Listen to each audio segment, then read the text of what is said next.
Budget जाना जाएगा। ये तो कुर्सी बजा बजट है। बिहार को सुपर पैकेज के रूप में दिया गया। नायडू साहब से और नीतीश साहब से डरा हुआ बजट है।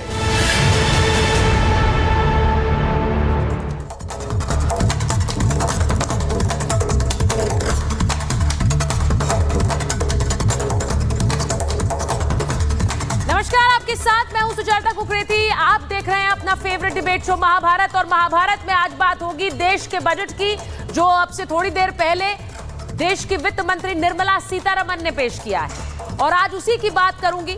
आज बजट आया तो महाभारत बजट में क्या मिला क्या नहीं मिला इस पर नहीं छिड़ी, बल्कि इस बात पर छिड़ गई कि सरकार ने क्या कुर्सी बचाने वाला बजट पेश किया है। सबसे पहले अखिलेश यादव का हमला आ गया। वो बोले जिस तरह बिहार और आंध्र को फंड दिया है ये सरकार को बचाने वाला बजट है, यानी फंड नहीं देते तो सरकार नहीं बचती। ममता बनर्जी ने भी यही बात दोहरा दी। ऐसा लगा कि विपक्ष ने सरकार को घेरने का एजेंडा एक बैठक में तय किया हो, क्योंकि कांग्रेस ने भी वही हमला बोला, पर राहुल गांधी ने एक कदम वो आगे चले गए और इस बजट को कॉपी पेस्ट बजट बता दिया। कहा कि कांग्रेस के मैनिफेस्टो की कॉपी की गई है, हमने जो घोषणा मैनिफेस्टो में की उसी को बजट में उतार दिया गया। आज इसी पर कर रही हूं महाभारत कि ये विकसित भारत बनाओ बजट है या सरकार बचाओ बजट है, जो कि विपक्ष कह रहा है। लेकिन सबसे पहले आपको बताती हूं कि नरेंद्र मोदी की सरकार ने इस एक बजट से कितने निशाने लगाए हैं, और वो बताना जरूरी है क्योंकि नरेंद्र मोदी की सरकार का निर्मला सीतारमण ने यह बजट पेश किया। विपक्ष हमेशा से हमला करता है बेरोजगारी पर कि रोजगार नहीं है, नौकरियां नहीं है, तो नरेंद्र मोदी की सरकार की सौगात है आज 1 करोड़ युवाओं के लिए इंटर्नशिप उन्होंने बजट में ऐलान किया, और इसी के साथ 4 करोड़ 10 लाख युवाओं के लिए रोजगार का भी ऐलान किया गया है इस बजट में। अगले 5 साल में ये रोजगार दिया जाएगा। वहीं विपक्ष का एक और हमला हमेशा से महंगाई रहा है, तो इसके लिए कैसे निशाना साधा है नरेंद्र मोदी की सरकार ने।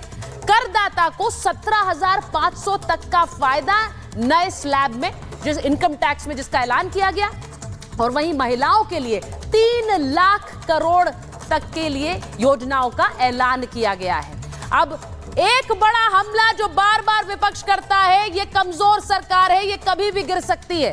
तो आज बिहार को 59,000 करोड़ के फंड का ऐलान किया गया, तकरीबन 59,000 करोड़, और वहीं आंध्र प्रदेश को 15,000 करोड़ के बजट का ऐलान किया गया है। अब इससे सीधे सीधे विपक्ष कह रहा है कि ये तो सरकार बचाने के लिए है, लेकिन नरेंद्र मोदी की सरकार ने बता दिया कि ये राज्य भी उसी तरह से आगे बढ़ेंगे जैसे बाकी राज्य। अब ऐसे में पूछा जा रहा है ये विकसित भारत बजट है या सरकार बचाओ बजट है। ये रिपोर्ट देखिए, फिर महाभारत।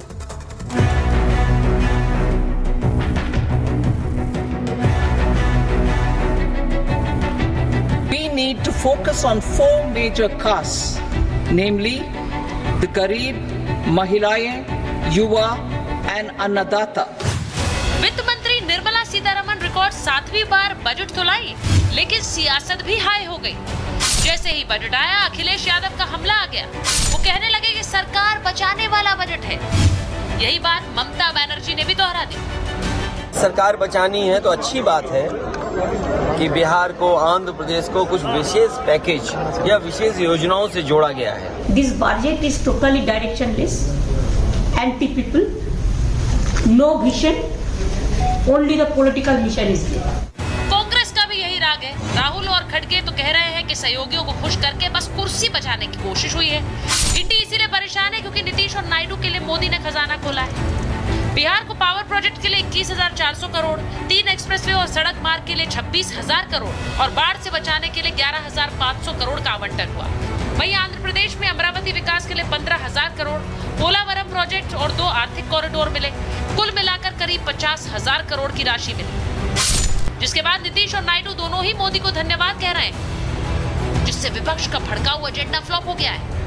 अगर विशेष राज्य का दर्जा बहुत उनका था कि पहले से बंद कर दिया गया है इसलिए, तो उसके चलते एक सहायता के लिए बिहार के विकास के लिए मदद होना चाहिए, मदद होना चाहिए बिहार को जी, तो वो तो करना शुरू कर दिया।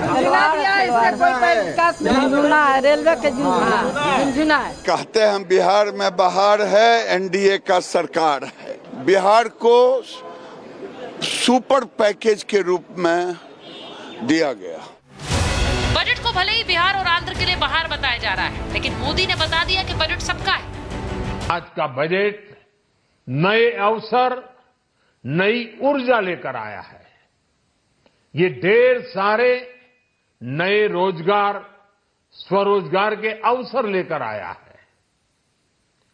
ये बेटर ग्रोथ और ब्राइट फ्यूचर लेकर आया है। वित्त मंत्री के बजट सूटकेस से युवाओं के लिए नौकरी, महिलाओं के लिए 3 लाख करोड़, तो किसानों के लिए 1.5 लाख करोड़ और विपक्ष के लिए फ्लॉप एजेंडा निकला है। लेकिन कांग्रेस इसे नकलची बजट बता रही है। एक यही पॉइंट है जो उन्होंने कांग्रेस के मैनिफेस्टो से उठाया है, लेकिन उसको भी सही से इंप्लीमेंट करने की बात नहीं की है। राम राज्य की अवधारणा को साकार करने वाला एक सर्वस्पर्शी, सर्वसमावेशी और विकासोन्मुख बजट के रूप में यह मोदी 3 का यह पहला बजट जाना जाएगा।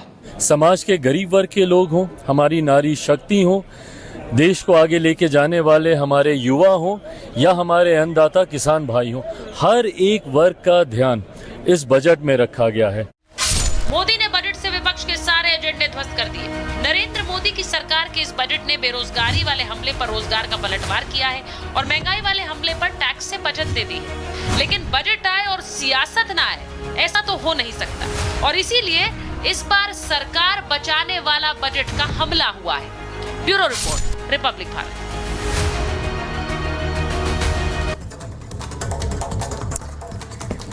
और मेरे साथ महाभारत में आज जो मेहमान जुड़ रहे हैं, बीजेपी के प्रवक्ता गुरु प्रकाश जी हमारे साथ जुड़ रहे हैं। हमारे साथ अवधेश कुमार जी स्टूडियो में है, वरिष्ठ पत्रकार हैं।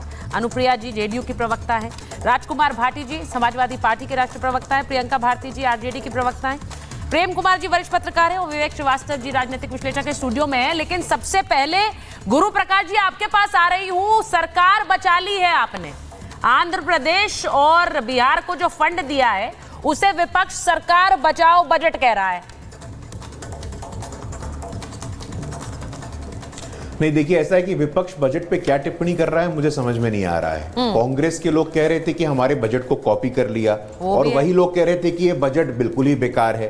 तो आपका बजट बेकार था कि हमारा बजट बेकार है? आप एक तरफ तो कॉपी करने का आरोप लगाते हैं, फिर कहते हैं कि निराधार है। तो विपक्ष की बातों पर बहुत ज्यादा महत्व देने की आवश्यकता नहीं है। लेकिन ऐतिहासिक बजट है सुचारिता जी। पूरे विश्व में जहां ग्लोबल अनसर्टेनिटी का माहौल है, एक वैश्विक अनिश्चितता है, पॉलिटिकल टर्मोइल है, यूरोप